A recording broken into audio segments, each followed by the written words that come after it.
Imagine you built something. You spent years of your life on it, real and brilliant and obsessive work, and somewhere in the middle of building it you lost your son, and your wife, in an ordinary car crash. No drama, no meaning, just gone. So you named the thing after your boy, you finished it.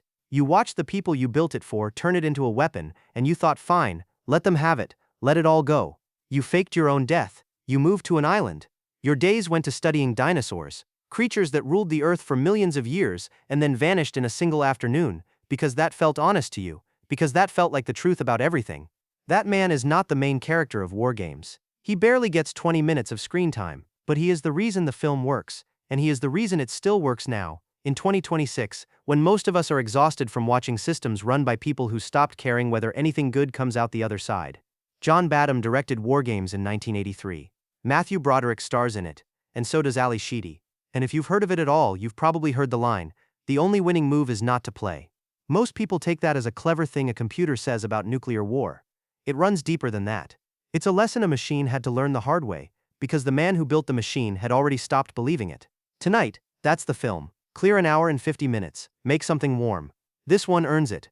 The film opens underground, with two Air Force officers sitting in a missile silo, waiting for an order. The order arrives, one of them refuses. He gets to his feet, points his weapon at his partner, and says, "We are not launching nuclear missiles without confirmation that this is real." The other officer agrees with him. The missile stays in its silo. The generals watching on a monitor are furious, and not because the missiles failed to launch, since there was no real attack and the whole thing was a test. What enrages them is that nearly a quarter of missile operators, when the moment actually came, could not turn the key. Human beings, faced with the physical act of ending the world, kept hesitating. Hesitation, the generals conclude, is a flaw in the system. Their solution is to remove the humans from the loop entirely, hand control to a computer, and call it WAB Operation Plan Response. Meanwhile, in Seattle, 17-year-old David Lightman is hacking into his school's computer to change his biology grade. He's not a rebel, and he's not dangerous. He's bored and curious, and very good at finding the back door into systems that were supposed to stay locked. When he stumbles into WAP-ER, not looking for it, just dialing numbers at random, he has no idea what it is. He sees a menu: chess, checkers, global thermonuclear war. He picks the last one because he thinks he's playing a game. The film never becomes what you expect it to be. It doesn't turn into a hackers against the government thriller, and it doesn't settle into teen adventure. Instead, it becomes something quieter and stranger. A story about what happens when a machine built to win at all costs starts bumping up against the possibility that winning might not be achievable. And woven through all of that is the story of the man who built the machine, who understood that long before anyone else did, and walked away. What keeps you watching isn't the countdown clock. It's Broderick. Genuinely funny and genuinely frightened, sometimes at the same moment. It's the way the film treats its teenager not as a genius hero, but as a kid who got in way over his head and is trying desperately to find one adult willing to listen. And it's the film's steady insistence that the most dangerous thing in any room isn't the machine, it's the person who has stopped believing that what happens next matters. Most people who've seen WarGames remember the ending. Almost none of them remember how the ending got earned. After David escapes NORAD, by joining a tourist group in one of the film's more quietly absurd moments, he and Jennifer travel to an island off the Oregon coast to find Dr. Stephen Falcon. What they find when they get there is not a reclusive scientist waiting to step up and be the hero. They find a man who has genuinely completely given up. Falcon tells them, almost cheerfully, that nuclear war is inevitable.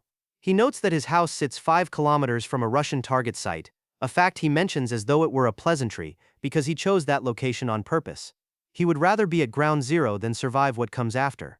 He has spent his time watching the dinosaurs, thinking about extinction, and he has arrived at the conclusion that humanity is simply the next species that evolution will move past. He carries no anger about this. He is almost serene. One detail about Falcon surfaces once in the film and never again. The computer he built, the one that at this very moment is working to launch nuclear missiles, is named Joshua. That was his son's name. His son and his wife died in a car accident, and after that Falcon named his life's work after the boy he lost, finished it, handed it over, and then arranged with the Department of Defense to be listed officially as dead. He moved to the island. He stopped. What David and Jennifer do next involves no hacking, no clever bypass, no secret code. They sit with this man and they tell him, "You wouldn't feel this way if your son were still alive." Something in Falcon shifts, not immediately, and not theatrically. He sits quietly for a moment. Then he gets up and goes to get his coat. That is the scene that makes the film. Not the countdown, not the final confrontation with the machine. This one. Because the film grasps something most thrillers never bother with. The hardest thing is not stopping the system. The hardest thing is convincing the person who built the system that the world is still worth the effort of stopping it. No triumphant moment arrives for Falcon in the third act. He gets to the control room and says the things that need saying, quietly and clearly, to people who mostly don't want to hear them. The computer is running a simulation. The blips on the screen are not real missiles. And then, directly to a general who is preparing to authorize a counterstrike, you are listening to a machine. Do the world a favor and don't act like one. He watches alongside everyone else as David redirects Joshua to play tic-tac-toe against itself. Over and over, faster and faster, draw after draw after draw, until the machine runs every possible nuclear war scenario and finds the same result every time. Nobody wins. And the thing Falcon built, the thing he named after his dead son and used as his private reason to stop caring, delivers its conclusion. A strange game. The only winning move is not to play. People quote that line as though it's a punchline, as though the film constructed a clever riddle and then handed over the answer. But the line doesn't land because of what the computer figured out. It lands because Falcon already knew. He knew while he was still building Joshua. He tried to teach the machine futility. The understanding that there are moments when you should simply give up, and he couldn't make it stick. The machine never learned the lesson. Only Falcon did. And Falcon had learned the wrong version of it. The right version isn't that you should stop playing when the game turns unwinnable. It's that you should refuse to enter the game in the first place. Not out of despair, out of clarity. The film doesn't call attention to this, but you feel it throughout. David is also a little bit Falcon, not in any obvious way. He's 17, he's funny, he's trying to impress a girl by hacking her grades, and there's nothing tragic about him. But he also spends every spare hour alone in his room, dialing into systems that weren't built for him, searching for something that might turn out to be interesting. No cause drives him, no agenda. He's curious and lonely, and very good at finding his way into places that were supposed to stay closed. When he stumbles into the military's computer, he doesn't run. He stays and asks it to play a game, and the film is quietly interested in why someone would do that. Why a person would reach out to a machine in the dark and ask it to play, not out of danger, but out of a desire for contact with something that might respond. Joshua asks him which side he wants, Soviet Union or United States. David picks the Soviet Union, not out of any politics but because the game seemed to make more sense from that side. That's not a small moment. The entire crisis that follows, the alerts, the DEFCON escalation, the world sliding within minutes of nuclear war, all of it begins with a teenager deciding to look at something from the other side, just to see what it looked like. And the film doesn't read that as foolishness. It reads it as the specific kind of curiosity that might, given the right circumstances, be exactly what's needed. The adults in this film are not villains. McKittrick isn't evil. General Beringer isn't stupid. They're people who grew accustomed to the system, who stopped asking whether the system was the right one, who let the machine become the answer to a question they'd stopped examining. What David carries, and what Falcon lost and then slowly recovered, is the willingness to keep asking. Even when it's dangerous. Even when the people in the room would rather he didn't. The film you're going to watch tonight almost turned out to be something much harder to sit through. Martin Brest, the original director, had been building a darker version. In his footage, David and Jennifer read as genuinely dangerous, isolated, and furtive, teenagers who felt more like junior terrorists than curious kids who stumbled into something enormous. By the time Brest was replaced by John Badham 3 weeks into shooting, the material carried an anxious, oppressive weight.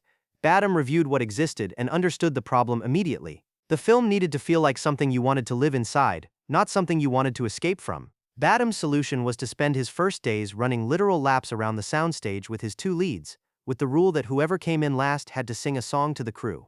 Badham lost and stood in front of everyone singing the silliest song he could think of. The point wasn't team building, it was to remind 2 actors, and himself, that this story at its core was about a kid so excited by what his computer could do that he practically vibrated with it. Not a dark secret. A thrill. That choice about tone is what makes WarGames land the way it does, because the film is structurally terrifying. It opens with the world nearly ending, it closes with the world nearly ending again. Everything between those 2 moments is a race against a system that cannot stop itself. But Badham understood that the audience could only feel the full weight of that if they were first given something to lose. David has to be likable before he's in danger. Jennifer has to feel real before her fear registers. The stakes only work if the people inside them work first. Broderick was 20 years old when they shot this. With stage credits and some television but nothing that announced what he was about to become. The quality Badham needed was already in him. That particular mix of intelligence and recklessness and total delight in the act itself. Early in the film, David shows Jennifer how he's booked them phantom tickets to Paris by hacking into an airline system. He doesn't want to go to Paris. He does it because he can. Because the system had a door and he found it. And Broderick plays that beat with a gleeful, slightly dazed wonder, as though he's still a little surprised every time it works. That quality is what keeps the film from becoming a lecture. WarGames has enormous things on its mind. Artificial intelligence, the ethics of automation, the logic of deterrence, what it means to build a machine incapable of feeling. And yet it never feels like a film that wants to teach you something. It feels like a film that is genuinely worried, and the worry is finding its way out through characters the filmmakers actually liked. By the time David is standing before NORAD's generals, trying to explain that the blips on the screen are not real missiles, visibly terrified and visibly 17 years old, uncertain whether any adult in the room is going to believe him, you are completely on his side. Brest's version would have made that scene a confrontation. Badham's version makes it a plea. The difference is everything. Here is something the film never mentions, but that was happening in the real world at the exact moment it was playing in cinemas. WarGames opened on June 3, 1983. 3 months and 23 days later, on the night of September 26, a Soviet lieutenant colonel named Stanislav Petrov sat alone at a monitoring station outside Moscow. His job was to watch the early warning satellite system, the Soviet equivalent of NORAD's screens. Shortly after midnight, the system registered a launch, one American ICBM, inbound. The readout on his screen carried not a warning but an order: launch. Petrov faced a specific problem. Protocol said to escalate immediately. The system insisted the attack was real, but Petrov looked at the screen and thought, one missile. The Americans, if they were going to start World War III, would not send one missile. He waited. The system updated to show 4 more missiles detected, 5 in total. Still he waited, told his superiors it was a false alarm, and filed it as a system malfunction. He was right. Sunlight reflecting off high-altitude clouds had fooled the satellite, no missiles had been launched, and nothing was inbound. What saved the world that night was not a computer arriving at the correct answer. It was a human being who looked at what a machine was telling him and decided, this doesn't feel right. It was hesitation. The exact quality that the generals at the start of WarGames had labeled a flaw. The exact thing they built WarPR to eliminate. Petrov was later reprimanded for filing his incident paperwork incorrectly. No reward came. He moved to a less sensitive post and retired early. The system that nearly ended civilization was quietly patched, and the scientist responsible for its error faced no public accounting, because acknowledging what happened would have meant acknowledging how close it had come. WarGames imagined a scenario in which a teenager almost ended the world while playing a game he thought was fiction. The real version, 3 months later, almost ended the world because a satellite mistook sunlight for a first strike. The film's fiction turned out to be less strange than the facts. And in both cases, the imaginary one and the real one, the thing that stopped it was a human being refusing to do what the machine said.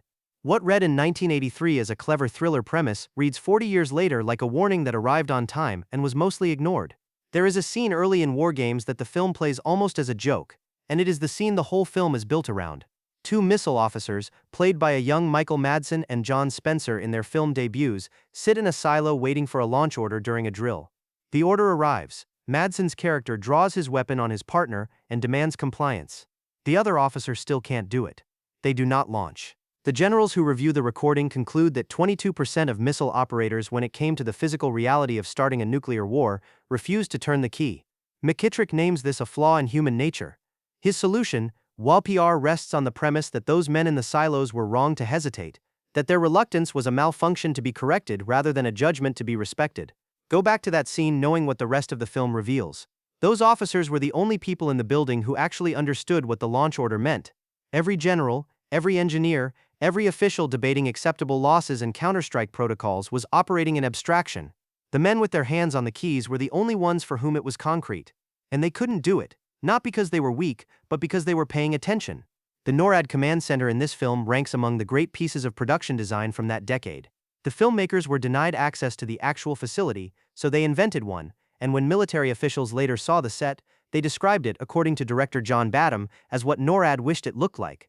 The real thing was smaller and plainer, and considerably less dramatic. But the film's version is exactly right for what it needs to do, because it makes visible something you can otherwise only feel: the distance between the people making the decisions and the consequences of those decisions.